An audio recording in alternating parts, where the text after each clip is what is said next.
League fans, and we are back for a new year. We just an hour ago turned the station back on again, rugbyleague.com.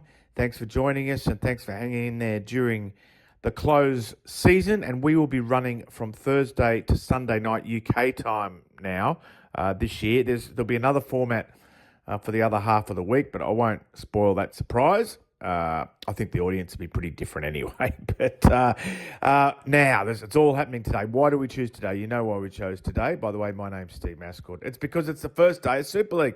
And after this show, I'll be hopping in the car and driving 4.5 hours up the road to York, where York will make their bow in the elite competition, taking on the treble winners from last year, Hull KR. And of course, in a week's time, we've got the World Club Challenge.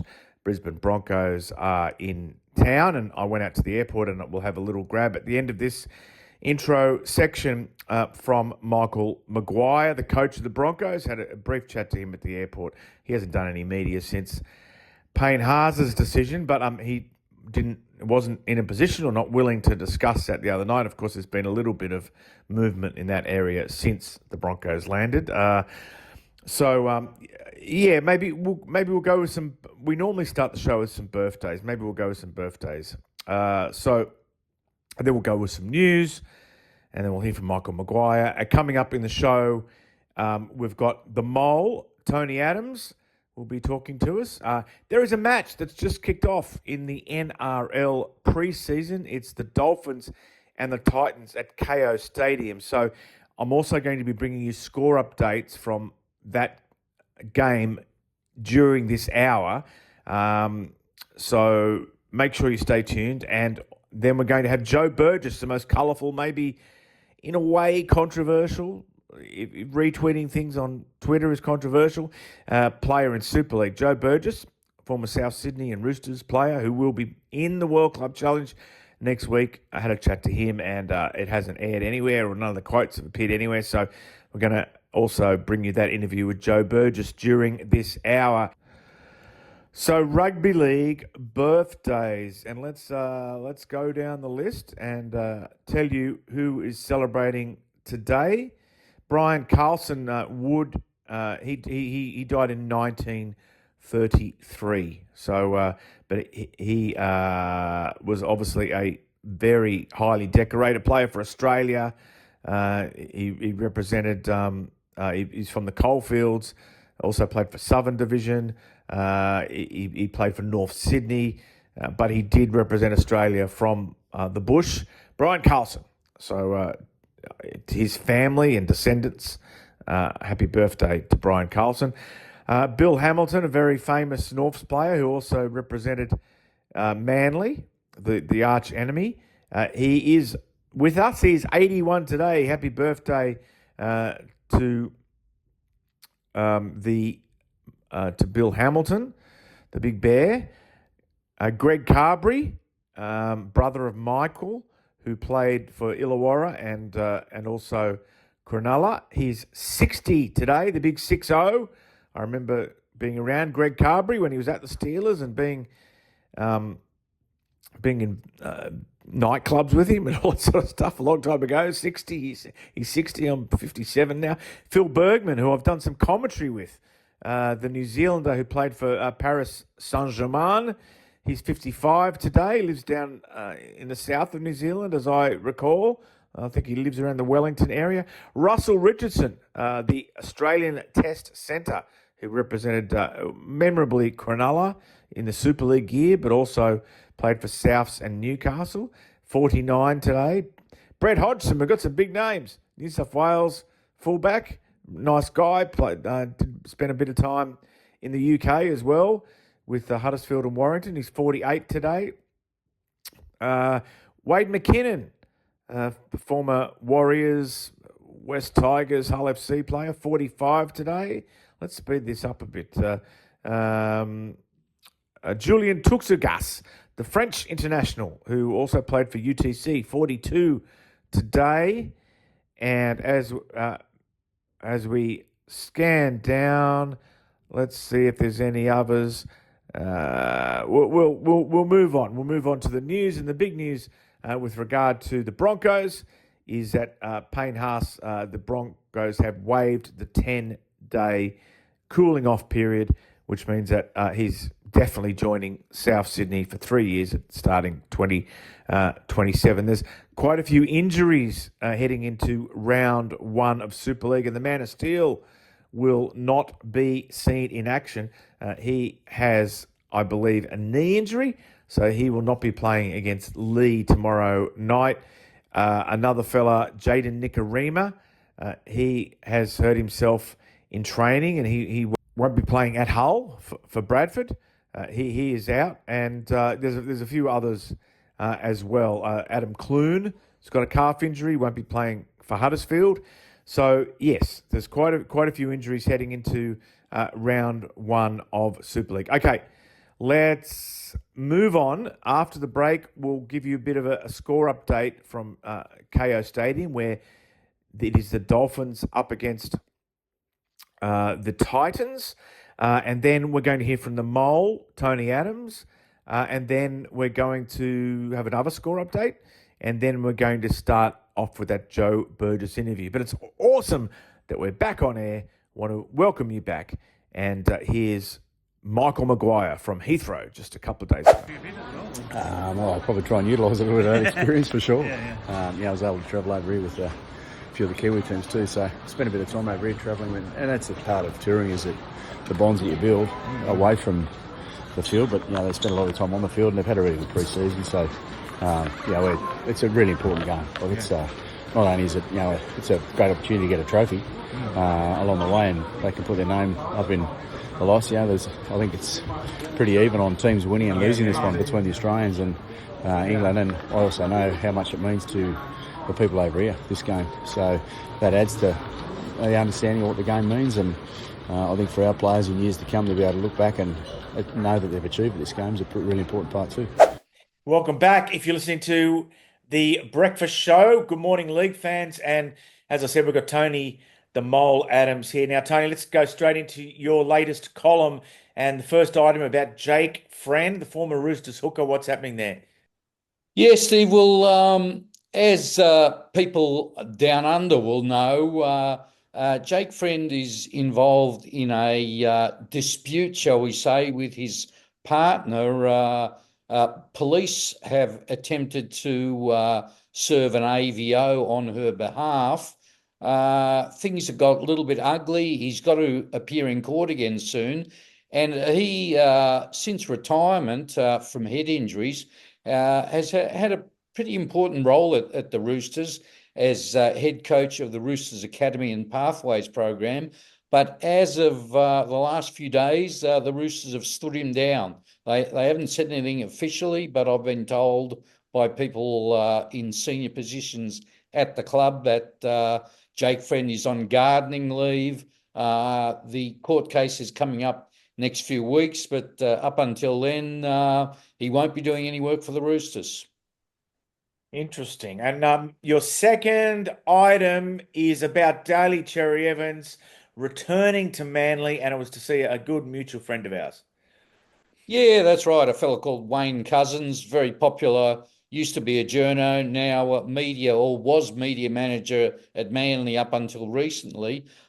He suffered a horrific disease that I can't even pronounce, but he was basically in hospital for almost a year. He's still pretty frail, getting around on a walking stick, but it was really rugby league at its best at Manly Leagues Club the other night. We had players, officials, fans, all rallying behind Wayne. Would have been over 200 people there, and a few Manly players, but more interestingly, one former Manly player in Daly Cherry Evans, and very warmly greeted by his former teammates, by the fans. So it was a massive shock that he left last year, but clearly things have settled down, and it'll be very interesting to see when he gets on with life at the Roosters. And a game I went to at the weekend on Saturday, I ended up getting stranded up in Liverpool by trains, but it was Leeds getting ready to go to Vegas with you, Tony, playing Widnes in the Challenge Cup. And Ethan O'Neill actually did a great post he plays for Leeds now, formerly at Lee, of him coming out of the tunnel, and then he juxtaposed it with his dad, Julian, coming out of the same tunnel about 20 years ago when Julian was playing for Widnes. So he's made a career over here, Ethan. He changed clubs. He was filling in at 5'8" on the weekend. I don't think he'll be there in Vegas, but it's a good story, isn't it? That his Julian O'Neill's son's come over to this part of the world and etched out a career. Yeah, and it was a lovely post, as you say, Steve. And as Julian O'Neill's running onto the field, he's holding the hands of two little boys, and I can only assume one of them is Ethan. So it's quite the coincidence that at the same ground, same tunnel at Widnes. And he had two stints there, Julian, according to Wikipedia, one in 1992, one in 2003. So two stints 11 years apart, rather unusual. But they say Ethan goes all right. He's a former Queensland under-16 back rower. He had time at the Roosters last year. He was playing for the Burleigh Bears in the Queensland Cup. He's 26 years old and a solid start to his Leeds career, from what I hear. If you followed us from last year and the year before, you'll know we like to be the first place that you hear a name of a good young player. Just put my glasses on here. Bailey Maroriki Butler. Bailey Maroriki Butler. Who's he? I'm glad you said it, Steve. You're a better man than me. He's a young fellow at the Warriors, a 16-year-old halfback. Was chased by several Aussie clubs. There's a real need for quality halfbacks for the long term. And so he was in hot demand, but he's decided to stay in New Zealand. Will probably play in the Harold Matthews Cup this season and work his way through the grades. So one to think about in the future. Bailey, we'll call him Bailey. Short and sweet, Tony. That's the way I like it. We'll talk to you again soon, and thanks for joining us. And I thank you on behalf of the listeners of Good Morning League fans as well. And we're back. We're at Seal Group Craven Park on another beautiful summer's day. And I got Joe Burgess here, Joe. I told you, I warned you, I'm really interested in Vegas and also the World Club Challenge. It's going to be one of the biggest weeks or 2 weeks of your career, isn't it? Yeah, it's a big month ahead. Into a big game against Brisbane, and then we're jetting off 2 days later to Vegas. So it's exciting times. It's all new. I've been lucky enough to experience the World Cup Challenge a few times, but World Cup Challenge into flying to Vegas the week after, it's going to happen so fast, so I'm just going to embrace every minute. It's great that the club wanted to play both games, isn't it? Because last year I don't think Penrith wanted to play both. They didn't want to play Vegas and the World Club Challenge, so it wasn't held. So the fact the Broncos are keen to come here and the clubs wanted the game on, the players must have been happy with that. Yeah, definitely. It's a shame when no teams really want to play it, because it is a good spectacle. I know it can cock up the season a bit further down, but it is a good spectacle. And I know Mike Maguire just wants to win everything he can, so it's going to be more than a challenge. It's going to be good though. How do you feel about playing across at the other place, the MKM? It would have been good if we could play it here, but the pitch is probably like a farmer's field at the minute. It looks great, but I think when you get on there, it's a bit boggy. And we can obviously, on the flip side, the pitch will be better at MKM, and we'll get more supporters in there, and I imagine it'll be absolutely bouncing. Tell us about your memories of the World Club Challenge. What's your kind of favourite memories, and what are maybe ones you don't like? When you cast your mind back to the ones you played in? The last one I played in was against Cronulla, and that was the good one. We got the win on that one. But my favourite one was, even though we lost, was probably against the Roosters. When it was like my third or fourth first team game against Roosters, and I think I was like 19, and I'm lining up against like Sonny Bill and Sean Kennedy. I was like, oh, what is going on? Over in Sydney as well. So that was such a surreal experience. So. I'm 1 from 2 wins, so let's get a bit better ratio on 2 from 3. What is it about the game that it can go either way, regardless of whatever you think the relative strengths of the two comps are in the year before? It really is a lottery, isn't it? Every time it's played, the World Club Challenge. There's a lot of uncertainties, isn't there, with the travel, and I guess that also the teams are quite new. There's new recruits on both sides. What is it that's different from another game? Silverware. I think it's. I know it's the team slightly changed a few months later, obviously after the GF, but we all share the same thing, and that's wanting to win as much as we can. And we're all lucky enough this time to get that opportunity so early in the season. So it'll be a great experience for everybody, especially the ones who haven't experienced it. It'll be a step up in terms of competition wise and challenge wise, because it's the two best teams in both comps. So yeah, I'm really excited.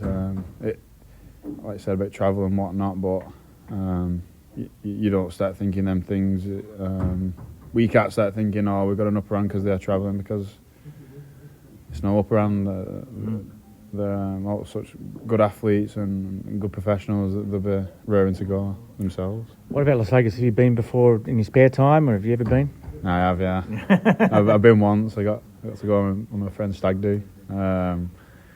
I imagine this trip will be slightly different than what I went on, but it's such a crazy place. I mean, when I went a few years ago, all the Formula One set was set up, so it was already weird as it is, and it was a bit of hard to get around. But yeah, it'll be good to get over there. You train at some good facilities all week, see some familiar faces, because I believe there's quite a few Hull fans going over, and it's can't appreciate that enough. Them making the travel over.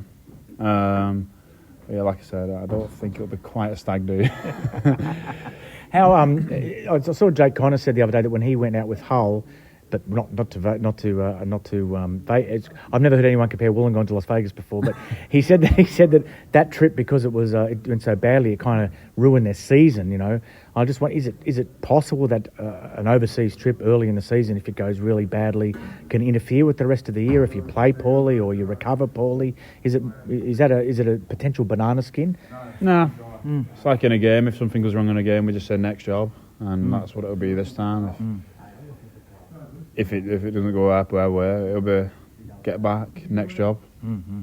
And for readers and listeners in Australia who obviously remember you at the Roosters and the Rabbitohs, how do you look back on that stint now? If your friends ask you now, oh, you went out and played in Australia, what was it like? What do you tell them? Just an unreal experience. I was still, before I went out there, I was living with my mum and dad, so just getting that bit of freedom and just living on my own was an experience on its own.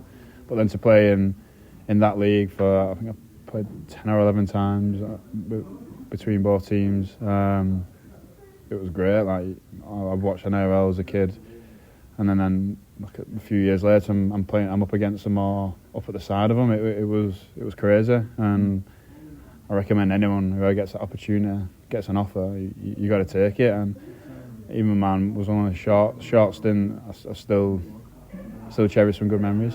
Would you like to have stayed? I think everything happens for. I'm a big believer that everything happens for a reason.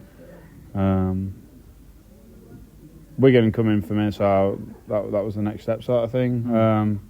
If a team would have come for me in between from now and then, I'd have probably gone back, because I just love the place, and even Aussies are all right, I suppose. Yeah, it was just a good experience. Yeah. And since you come back, I mean, obviously last year, there's only one way from winning the treble. There isn't. You could win 4 this year, but I mean, it's so much pressure, isn't there? And I guess Wigan have experienced that, coming off these enormously successful seasons and trying to back it up. And what is the mentality sort of this pre-season here compared to when you're at Wigan and they're in a similar situation where they climbed Mount Everest and they had to face with climbing it again? I think the what's the word?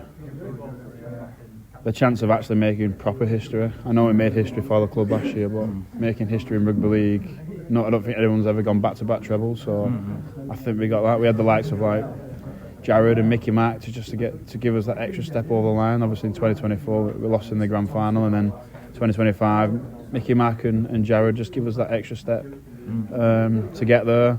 So now we've got the belief. We've got the belief this year that it can happen. We work hard for each other, and it can and it will happen. But like I said, the potential of back-to-back trebles is dangling there for us, and we're going to have to take it. And there's a fourth trophy this year because the World Club is on this year, isn't it? So, yeah. Yeah, it's a good 4. And since you come back, like you've kind of developed into a bit of a personality. Has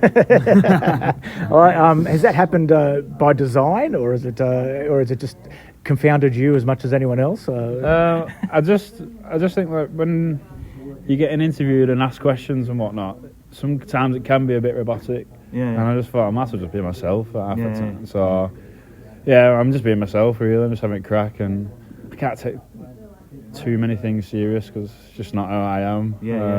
So yeah, whenever I can crack a joke or wind somebody up, I'll do it. So the nose thing with the try, did you get a lot of pushback from that? Oh, I got so much shit for it. It was so much shit, but it was all worth it. I think even Warrington fans can laugh about it now. It's gone past it, but yeah. Did you score that try? I definitely got the ball down. Yeah. And what about when you come in and the club is unhappy with a social media post or something? How does that play out? Like, is it just a quiet word, or is it, you know what I mean? Because we read about it, we hear about it, and Willie talks about it a little bit. So what's it like from your perspective? Yeah, it's a slap on the wrist, and then as long as there's no proper damage done, you just crack on.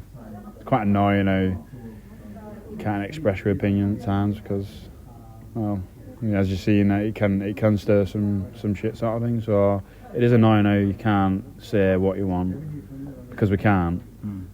Because some people are a bit touchy, and some people can't accept just people's opinions. And I don't mean I'm always right. No one's always right.